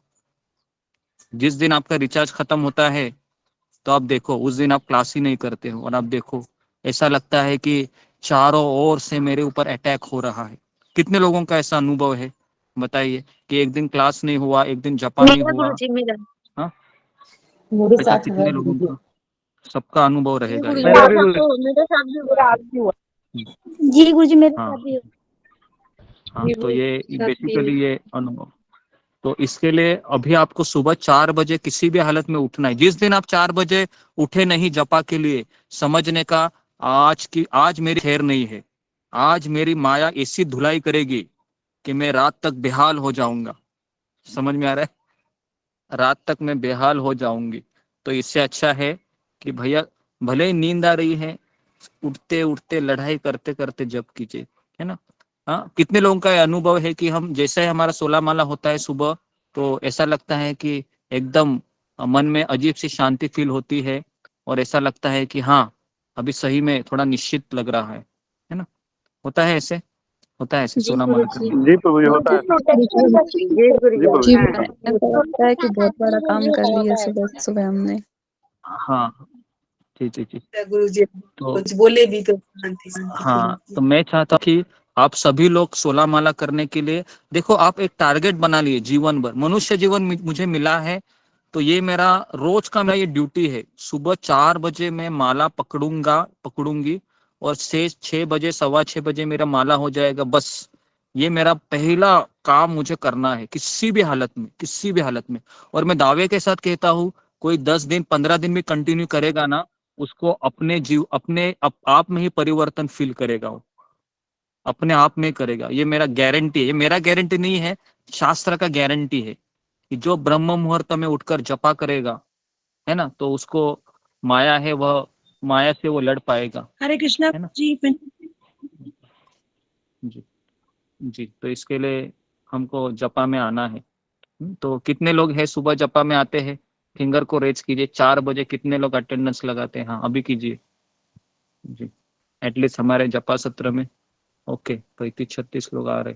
ओके 50 ज्यादा लोग आते हैं। अभी तो 55 60 70 लोग, कम से कम 60 लोग, 70-80 लोग अभी आते हैं 4 बजे 4:30 बजे तक। तो अभी लोग बढ़ रहे हैं धीरे धीरे, क्योंकि हम इसी पे जोर दे रहे हैं कि अगर आप में अपने आप को अगर ठीक करना है और भक्ति भी अच्छे से करनी है बिना परेशानी के, तो आपको ये 4 बजे का जो जपा टॉक है और आपको 16 माला का जप है भक्तों के संग में, किसी भी हालत में, किसी भी हालत में, चाहे सूरज कहीं से भी, सूरज पश्चिम से उगना शुरू करेगा, वो तो होगा नहीं कभी, लेकिन हमें किसी भी हालत में 4 बजे वो माला लेके बैठना ही है। इतना आप कार्य करोगे ना, तो फिर हमारा ये आसुरी गुण है जो हम चर्चा कर रहे हैं ना, ये अंडर कंट्रोल रहेगा। ठीक है, तो ये हो गया हमारा चौथा श्लोक में ही इतना समय गया हमारा, बाप रे। अभी हम 5वां श्लोक में जाते हैं जी। तो अभी हमारा बहुत सारे भक्त हैं, वह सुबह सुबह 4 बजे आते हैं। कुछ लोग तो 3:30 बजे ही 15 लोग रहते हैं, है ना। तो बहुत अच्छा है कि आप इतने सीरियस हो रहे हैं। गुरुजी सब 2:45 की से कृपा होते है। हैं, 2:45 से ही होते हैं वो, है ना, हाँ जी कैलाश जी, प्रभु जी वगैरह 3:45 हाँ से होते 2:45 बजे होते हैं जी। तो ये बहुत ही अच्छा हमारा ये ऑनलाइन प्लेटफॉर्म हो रहा है ना, कि लोग जी 2:45 गुरुजी, बजे से बहुत ही जी गुरुजी। जबरदस्त, है ना। मैंने कभी सपने में भी नहीं सोचा था कि इस तरीके से भक्त लोग आएंगे 2:45 बजे, 3 बजे, 3:15 बजे और जपा करेंगे। तो ये जबरदस्त हो रहा है हमारे ग्रुप में। तो गुरुजी मैं खुद ही नहीं सोची थी कि मैं उठ पाऊंगी, कर पाऊंगी, लेकिन सब आपकी कृपा, कृष्ण जी की कृपा से हो जा रही है और जी जी अच्छा जी। ही। तो ये भगवान की विशेष कृपा है हमारे ग्रुप के ऊपर कि इतने सिंसियर लोग हो रहे हैं धीरे धीरे धीरे धीरे। सही में मुझे भी आश्चर्य लगता है कभी कभी कि किस तरीके से आप सुबह 4 बजे उठते हैं, है ना, और आते हैं। बहुत अच्छा है। गुरुदेव हरे कृष्ण। गुरुदेव क्षमा करिएगा गुरुदेव, आपके ही आशीर्वाद से संभव है कि मैं जो है 2:45 बजे उठ गुरु जी जाता हूँ आपका गुरुदेव। ही आशीर्वाद है, मैं आपकी 2:30 कृपा है। 3 बजे उठ जाता हूँ गुरुदेव, केवल आपके आशीर्वाद से। नहीं तो मैंने इसके पहले 5 बजे तक सोता रहता था, 4 जी बजे के बाद ही उठता था गुरुजी। जी। ये सब संभव आपके कृपा से है। मैं जब भी रात को सोता हूँ तो मैं भगवान से प्रार्थना करता हूँ कि जितने भी भक्त है आते हैं, है ना, उनको आप जरा उठाइए करके तो सभी लोग फिर उठते होंगे, है ना। मैं जैसे ही हरि मैं बोल, उठता हूँ तो हरि मैं बोल गुरुजी, जी, हरि बोल।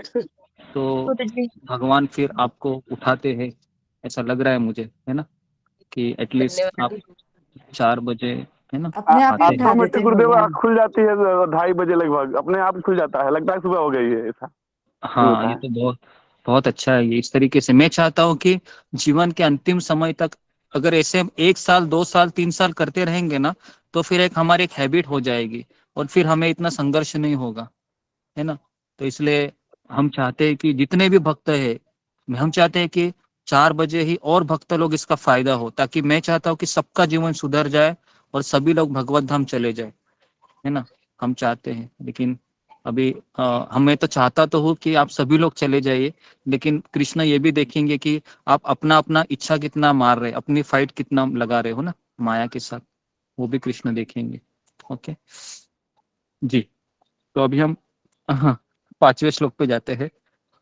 हाँ, दैवी तो 2:30 संपत। बजे हाँ जी। 5वां श्लोक है कि दैवी गुण वाले कहा जाते हैं और आसुरी गुण वाले कहा जाते हैं। ठीक है, तो दैवी गुण वाले कहा जाते हैं, तो यहाँ पर लिखा है कि दैवी गुण का गंतव्य, दैवी गुण ये मोक्ष के लिए अनुकूल है और आसुरी गुण बंधनकारी है। और उसके बाद इतना सब सुनने के बाद अर्जुन को लगता है कि मैं तो अभी लड़ाई करने जा रहा हूँ, लोगों को मारूंगा, लोगों के शरीर से खून को बहाऊंगा। तो अर्जुन के मन में प्रश्न आया, कृष्ण मैं असुर हूं क्या? तो अभी भगवान 5वें श्लोक में कहते हैं, नहीं अर्जुन, तुम चिंता मत करो, तुम दैवी गुणों से युक्त होकर जन्मे हो। तो भगवान अर्जुन को धाड़स दिला रहे हैं, बराबर है। तो कभी कभी हमारे मन में काफी विचार आते हैं क्या नहीं? क्या मैं सही में भक्त हूँ क्या मैं सही में माला कर रहा हूँ? क्या मैं सही में भक्त हूँ? कभी कभी तो मेरे मन में ये भी विचार आते हैं, है ना। तो हमें फिर यहाँ पर अर्जुन के गुरु कौन है? कृष्ण है ना।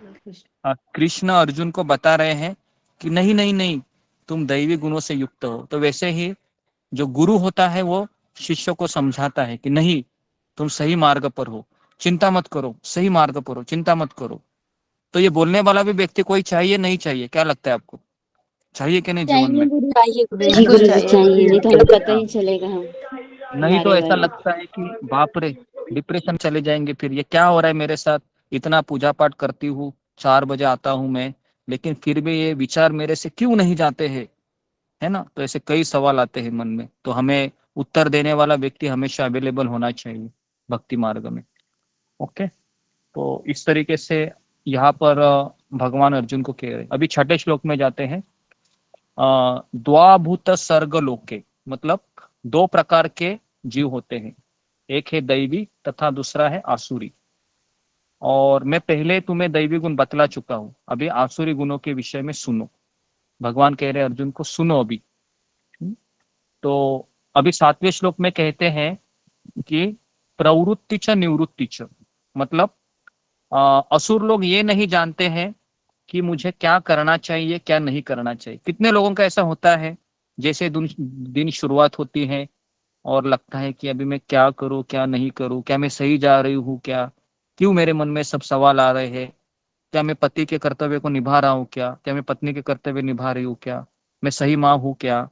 कई सारे प्रश्न आते हैं क्या नहीं? बहुत सारे गुरुजी प्रश्न आप आते सब जान लेते हैं हमारी जी बात। बहुत होते हैं। हाँ, मैं नहीं सुन लेता हूँ। तो ये सारी चीजें हैं वो हमारे मन में आ जाते हैं। फिर हमें तब हमें ये सोचना चाहिए कि अगर ये भक्त के मन में प्रश्न आते हैं तो भगवान उसको एक सही दिशा में लगा रहे हैं। लेकिन जो आसुरी लोग रहते हैं ना, वो क्या चाहते हैं कि मैं जिम्मेदारियों को ले लूं या फिर मैं ऐसे ही आवारा की तरह घूमता रहूं।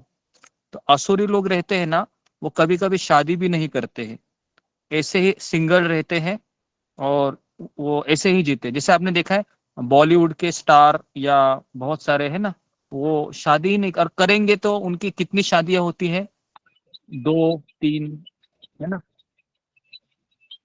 इस तरीके से उसकी शादियां होती है, 2-3-4, 4-5 होती है। है ना। कभी कभी तो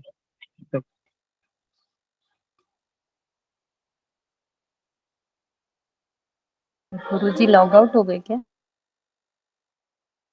हाँ जी दिख रहा है, लेफ्ट हो गए हैं। जी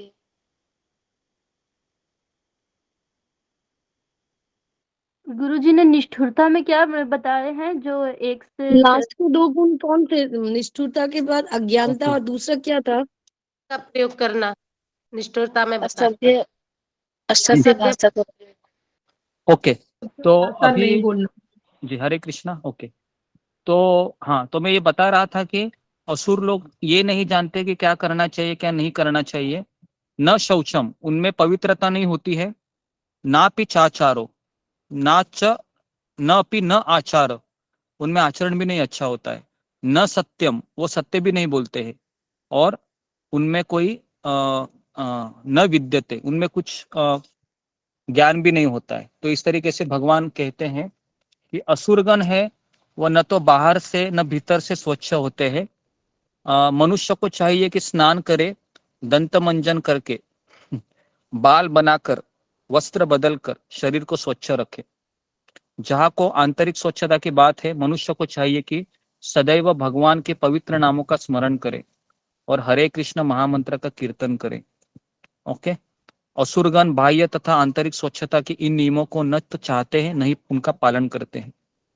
तो इस तरीके से यहाँ पर बताया गया है कि वास्तव में स्त्री को जीवन की प्रत्येक अवस्था में सुरक्षा प्रदान की जानी चाहिए। प्रभुपाद लिखते हैं उसके बाल्यकाल में पिता द्वारा, तारुण्य में पति द्वारा और बुढ़ापे में बड़े पुत्र द्वारा उसको सुरक्षा दी जाती है ना। तो कलयुग का सबसे बड़ा डिसएडवांटेज क्या है? कलयुग का सबसे बड़ा डिसएडवांटेज है कि स्त्री है वह घर के बाहर चली गई है।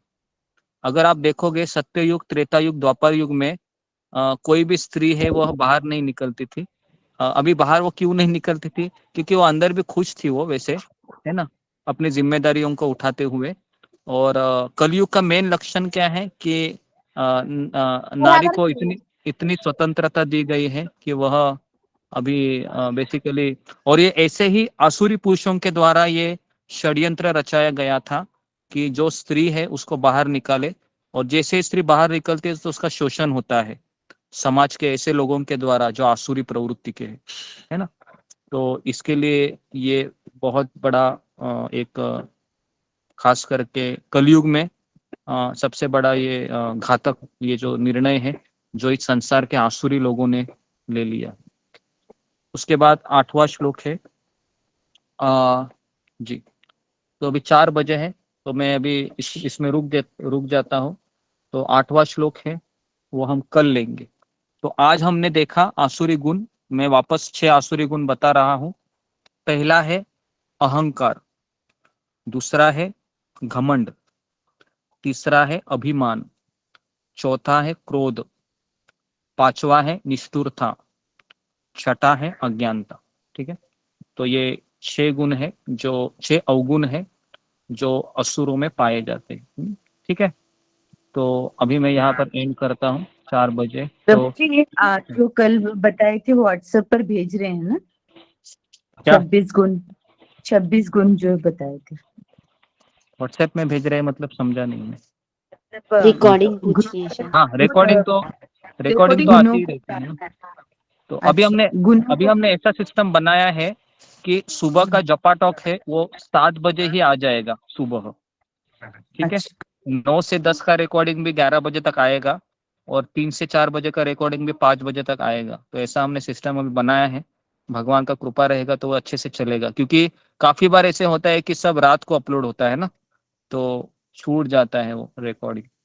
तो और अभी हमको टाइटल भी देना है, अच्छे से करना है, क्योंकि इतने सारे लेक्चर मैंने दिए हैं। काफी लेक्चर में मैंने बहुत अच्छी चीजें बताई है, लेकिन उसमें कोई टाइटल भी नहीं है। तो अभी वो टाइटल भी देने का कार्य है, करना है ना। तो आज के लेक्चर में हमने बहुत सारी चीजें बताई कि सुबह उठना कितना जरूरी है। बराबर है, सुबह उठना कितना जरूरी है।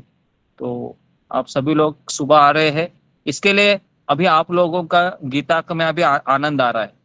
आप एक दिन देखिए, जिस दिन आपका जपा नहीं होगा ना, आपको गीता क्लास में भी आनंद नहीं आएगा। देखो आप, क्योंकि ये सब जपा से हो रहा है। ओके, तो जितने भी लोग आ रहे हैं उनका मैं धन्यवाद देता हूँ कि आप 4 बजे आ रहे हैं। और जो लोग 4 बजे आ रहे हैं, मेरा ये मानना है कि ये लोग हमेशा मेरे साथ बने रहेंगे, जो लोग आ रहे हैं 4 बजे, क्योंकि वही लोग माया से टक्कर दे सकते हैं। और जो लोग 4 बजे नहीं आ रहे हैं, फिर वो मुझे पता नहीं है कि कितने दिन तक खींच पाएंगे, क्योंकि इतना आसान नहीं है माया से लड़ना। तो इसके लिए मेरा आप सबसे निवेदन है, अगर आप सही में ऐसा लग रहा है कि मुझे अंतिम समय तक सत्र से जुड़े रहना है, तो मेरा आपको हाथ जोड़कर निवेदन है कि सुबह किसी भी हालत में आप 4 बजे लॉग इन कीजिए और 16 माला कीजिए भक्तों के सानिध्य में, है ना। तो सही में आपको देखो इसका बहुत फायदा मिलेगा। ओके, तो मैं यहाँ पर रुकता हूँ। किसी का कुछ प्रश्न है? हाँ, मुझे कुछ हमारे ऊपर उपकार है कि आपने हमें इस लाइन में डाला है। हाँ, जी, उपकार तो सबका ही है जी। ओके, और किसी को कुछ कहना है, प्रश्न रहेगा तो फिंगर को रेज कीजिए। पूछना था आपसे मुझे। हाँ, बोलो। कृष्ण गुरु जी, पंचांग प्रणाम। सभी भक्तों को पंचांग प्रणाम। गुरु जी, जैसे कि परिवार वाले से ही मेरे को थोड़ा सा ये क्वेश्चन किया जा रहा है कि सत्र तुम्हारा कब खत्म होगा और कब तक इसमें जुड़े रहोगे, मतलब ये तो मैं इसका क्या जवाब दूं? हाँ, इसका क्या जवाब दूं? जी, इसका जवाब इतना दिन हो गया क्योंकि खुद के मेरी माँ मेरे भाई और जैसे मेरे नैहर के सही पूछ रहे हैं कि बोले कब खत्म होगा तुम्हारा सत्र, मतलब कब होगा भगवत गीता क्लास, कब खत्म होगा। तो मैं बोली अभी चल रहा है, अभी पता नहीं कब खत्म होगा। अच्छा ऐसा बोल रहे हैं, कब खत्म होगा? जी कितने लोगों का ऐसा हो रहा है कि ऐसा सवाल किया जा रहा है? जी बताइए। ओके, बहुत लोगों का ऐसा सवाल है क्या, कब खत्म होगा?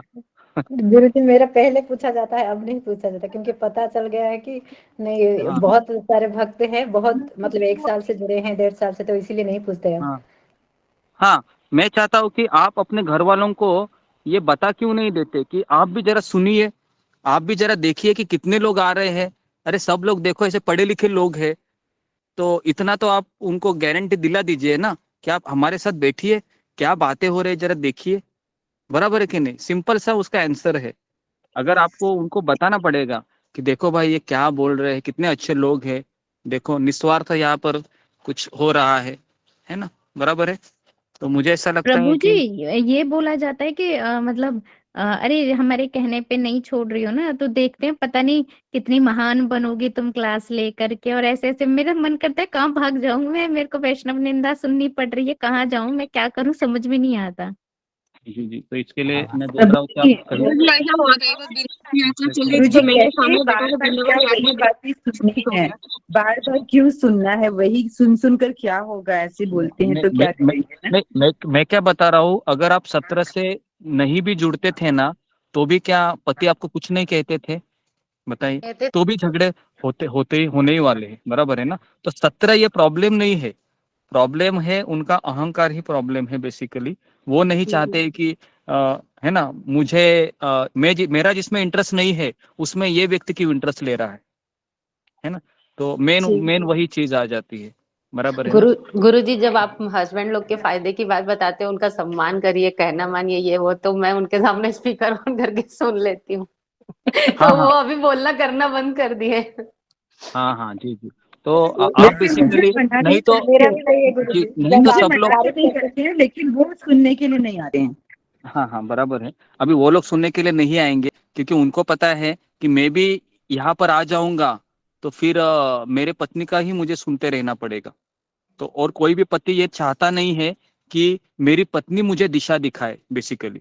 तो इसके लिए हाँ सही बात है ये कभी होगा ही नहीं है कि आपके पति यहाँ पर आएंगे। ठीक है? और जो जिसके पति पत्नी आ रहे हैं, दोनों भी आ रहे हैं ना यहाँ पर, तो वो सबसे भाग्यवान लोग हैं एक तरीके से, क्योंकि भगवान ने उनको वो चीज एटलीस्ट दे दिया कि चलो भाई दोनों भी आ रहे हैं, तो अभी दोनों में एटलीस्ट एक ही प्लेटफॉर्म पे लगे हैं। ऐसे 5-6 फैमिली है हमारे ग्रुप में जो पति पत्नी दोनों मिलके कर रहे हैं, और कुछ ऐसे सिंगल हस्बैंड भी है ना, कुछ 4-5 जिनकी पत्नी सपोर्ट नहीं करती है, तो छुप छुप के क्लासेस करते, ऐसा भी है। तो तो इसके लिए आप ऐसा बस सोचिए कि देखिए, भगवान ने हर एक व्यक्ति का क्वेश्चन पेपर अलग अलग बनाया है। बराबर है? तो शायद आपका क्वेश्चन पेपर भगवान इसी तरीके से सजाना चाहते हैं, तो इसके लिए आप इसको भगवान की इच्छा मानिए एक तरीके से, है ना, जो भी हो रहा है। ठीक है? गुरु जी मैंने बोला कि घर में हूँ आप लोग के आंखों के सामने में, तो अच्छा लग रहा है ना। अगर मैं बाहर जाती तो आप लोग बोलते कहाँ चली जा रही है, कहाँ आ रही है जा रही है, और घर बैठे आंखों के सामने में यहाँ पे सत्संग हो रही है, तो अब नहीं कुछ बोलते हैं हम लोग। हाँ हाँ हाँ, ठीक है चलेगा। ओके, तो हमारे माता हरे जी लोगों कृष्ण की गुरु जी, प्रॉब्लम है वो न खत्म होने वाले हैं। बराबर है, मुझे पता है। हरे कृष्ण। तो आप प्रार्थना करिए कभी खत्म ना होगी गुरु जी, ताकि वो भी साथ में आए, आपकी प्रार्थना में बल आएंगे, है। हाँ आएंगे, मैं सबके लिए प्रार्थना करता हूँ, वो भी आएंगे एक दिन। मैं चाहता हूँ कि आप उनको ना यात्रा में लेके आ जाइए। अगर आपको लगता है कि आपके पति सब चेंज हो जाए, तो आप यात्रा में लेके आइए, मेरे वो साथ नहीं आ रहेंगे। रहे हैं ना प्रभु जी, मैंने बोला उनको नहीं आ रहे हैं।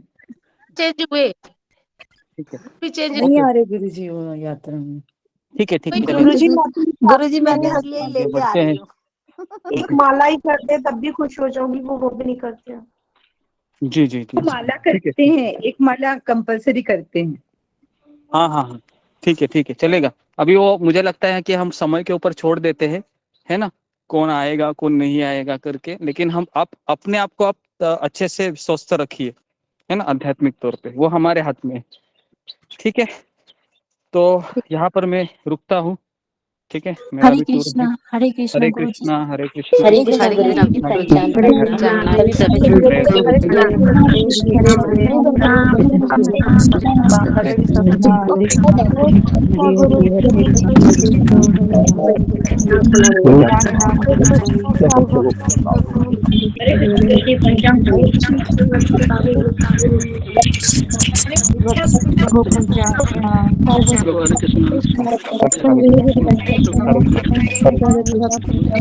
हरे कृष्णा जो माता जी पंजाब प्रणाम। हरे कृष्ण वैष्णवी माता जी पंजाब। हरे कृष्ण चंदा माता जी पंजाब। हरे कृष्ण टिकू माता जी पंजाब प्रणाम। हरे कृष्ण काली वैष्णवी पंजाब प्रणाम। हरे कृष्णा। हरे कृष्णा। हरे कृष्ण प्रभु जी पंजाब प्रणाम। हरे कृष्ण माता। हरे कृष्ण नंदिनी माता जी पंजाब प्रणाम। हरे कृष्ण माता जी पंजाब प्रणाम। रूबी माता जी प्रणाम।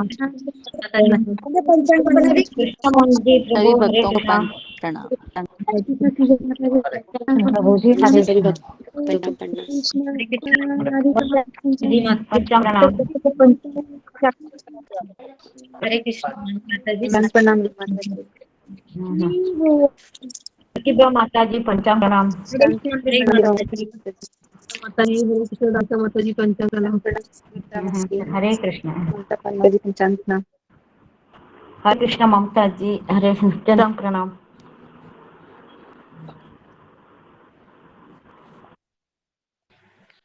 कृष्णा सभी भक्तों को।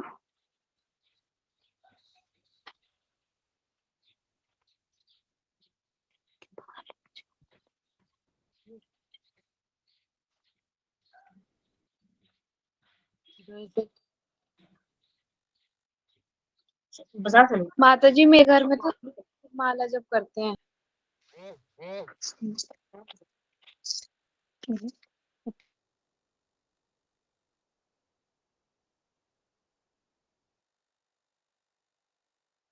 हरे कृष्णा सभी भक्तों दंडवत प्रणाम।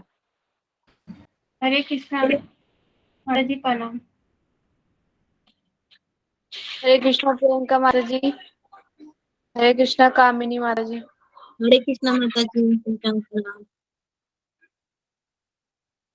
हरे कृष्णा श्री माता जी।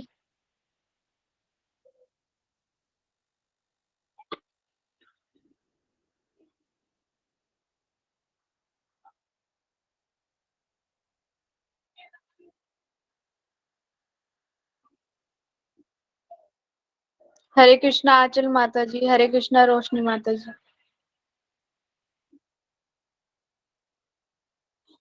हरे कृष्णा माता जी पंचांग प्रणाम।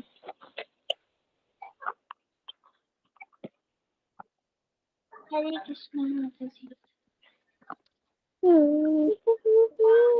ये देखो हरे कृष्णा बोलो बोलो हरे कृष्णा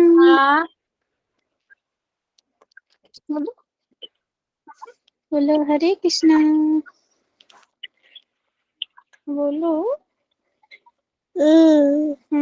बोलो तो नहीं बोलो बोलो बोलो हरे कृष्णा बाबू। हरे कृष्णा बाबू शना। हरे कृष्णा।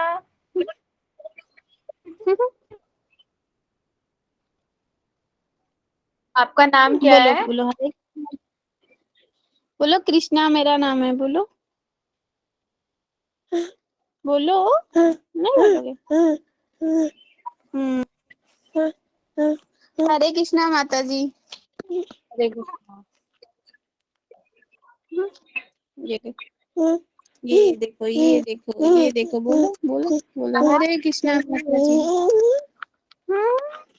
नहीं बोलोगे कब बोलोगे बोलो बोलो बोलो हरे कृष्णा माता जी बोलो तो बोलो देखो देखो ऐसे बोलो हाँ ऐसे ही बोलो। मैं बड़े होके बोलूंगा हरे कृष्णा।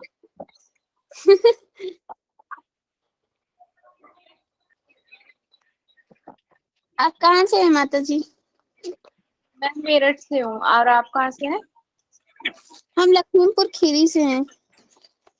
लखीमपुर खीरी, ये कहाँ पर है? ये लखनऊ के पास पड़ता है। ये आपका बेटा है? हाँ, ये आपका बेटा है कृष्णा? जी जी, ये मेरा बेटा है। इसको भी तिलक लगाया करो। नहीं, तिलक लगाता है, अभी नहीं लगाया है, सोच उठा है ना। हाँ। क्या बोलो बोलो हरे कृष्णा। ये लो बोलो। हाँ बोलो, बोलो तो तुम बोल ही नहीं पाते। बोलो तो, बाल खड़े किए हो, बोलो बोलो बोलो। अरे तुम काटो मत, बोलो तो, ऐसे बोलो, बोलो तो। अभी छोटा है, अभी बोलो। समझ।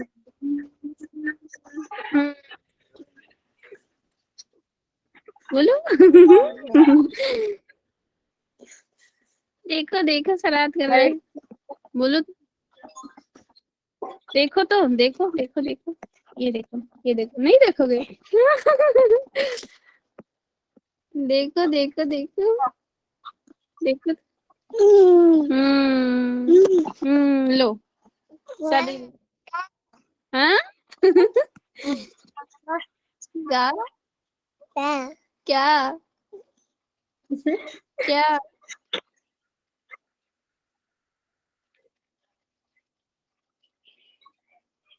नहीं बोलोगे?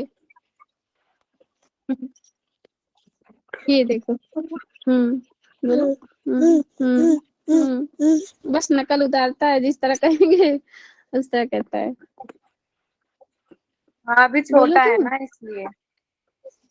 हाँ, अभी छोटा, 1 साल के ऊपर का हो गया। क्या? अब कहाँ जा रहे हो?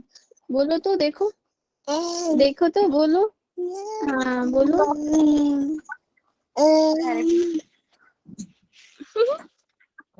इसमें नहीं, ऐसे दूर से बोलो। बोलो बोलो। नहीं बोलोगे? इसे सिखाओगे माता जी तो सीख जाएगा बहुत जल्दी। हाँ, अब सीख रहा है धीरे धीरे। ये देखो, बोतल दे रहा है। नहीं, बोतल दे रहे हो, ये देखो। हम्म। बोलो माता जी, आप मायापुर जा रही हैं? नहीं माता जी, मैं मायापुर नहीं जा रही हूँ। क्यों?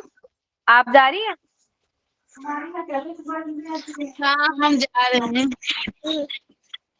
ये भी जा रहा है। हाँ।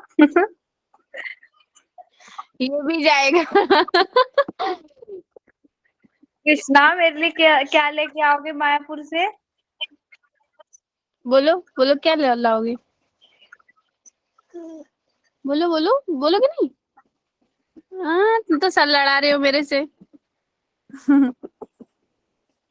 बोलो, कह दो हम आपके लिए नर्सिंग का कवच लाएंगे। ओहो, बोलो तो। सिंह कवच मेरे बोलो। पास पहले से ही है। अच्छा अच्छा अच्छा। हाँ, ये रहा। मैं स्कॉन से बहुत पहले से जुड़ी हुई हूँ माता जी, वो तो मैं क्लास ले लेती हूँ, मुझे अच्छा सब कुछ आता है।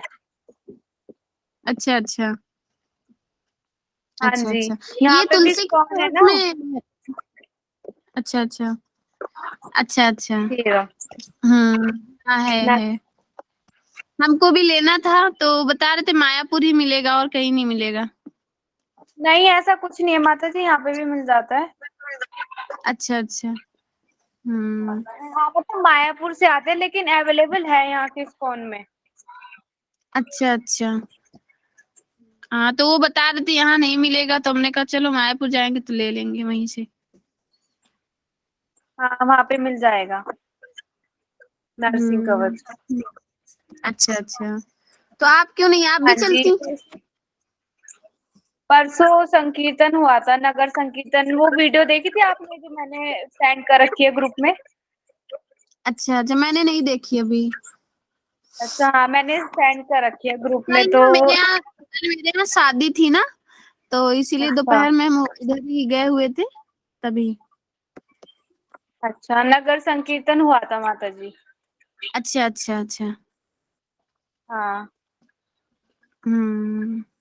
वो ये आप कब रहता से है ना, जुड़ ये रहता है ना, मतलब माता जी ने मेरे पास कॉल की तो अच्छा उन्होंने मतलब कॉल की तो हम ये सोच के कॉल करते कि भाई सामने वाला वैष्णव नहीं है, और माता जी को ये पता नहीं था कि मैं पहले से ही वैष्णव हूँ। तो उन्होंने कॉल किया तो मैंने उन्हें इतना कुछ बताया नहीं, फिर भी मैंने क्लास ज्वाइन कर ली। कुछ अच्छा बेकार तो है ही नहीं, अच्छा। कुछ सीखने को ही मिल रहा है। हम्म। हाँ, मुझे तो माता जी 2-3 साल हो गए। अच्छा अच्छा, हाँ जी। 2-3 साल हो गए। हाँ, इस्कॉन से ज्वाइन हुए हुए। अच्छा अच्छा अच्छा, इस्कॉन मेरे मंदिर जो में आप गुरु सेवा थे। करती हैं? हाँ जी, मैंने कहा इस्कॉन मंदिर में आप सेवा करती हैं? हाँ मैं जाती हूँ। अच्छा अच्छा। हाँ जी। अच्छा, सेवा के लिए कोई वो करना पड़ता है क्या? कोर्स होता है? नहीं नहीं, हम्म। बस आप भक्ति में लगे रहो, दर्शन करने जाते रहो, और क्या, अपने आप ही हो अच्छा जाता अच्छा है। अच्छा अच्छा अच्छा। हाँ, मैं तो माता जी बीकॉम कर रही हूँ। ठीक है ठीक है। और आपकी तो शादी हो गई। हाँ, मेरी शादी हो गई। एक ही बेटा है आपका, है ना? हाँ, अभी एक ही बेटा मेरा है। आप कब से ज्वाइन हुए हो? हम हमारी बहुत लंबी स्टोरी है। हम ज्वाइन हुए हैं, हाँ 3 साल हो गए हैं। अच्छा, 3 साल हो गए हो। हम्म। सही है, अच्छा है वैसे। ग्रंथ मतलब इस्कॉन में ये है कि हमें सब कुछ ना क्लियरिटी से बताया जाता है। हाँ हाँ, ये तो है। आपकी शादी नहीं हुई क्या अभी? मैं तो बीकॉम कर रही हूँ माता जी, मेरी शादी कहाँ हुई है? अभी मैं तो अभी 20 इयर्स की हूँ। अच्छा अच्छा। हाँ, चलिए, अच्छी बात है। कभी घूमने मेरठ आइए, कभी मेरठ घूमने।